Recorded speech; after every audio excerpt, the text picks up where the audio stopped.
Hello friends, this video is about how to search for someone on Instagram by image, so let's get started. All you need to do is simply open the Instagram application on your mobile phone.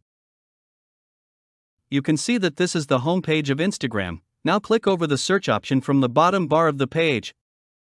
Now I am going to search for an account. I am going to search for Babar Azam. And open up Babar's profile. From here click over this little profile.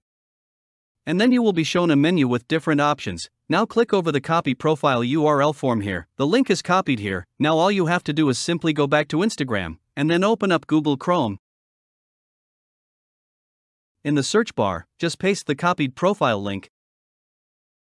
And just hit the enter button. From here, open this profile link with Chrome. It will take some time to open properly.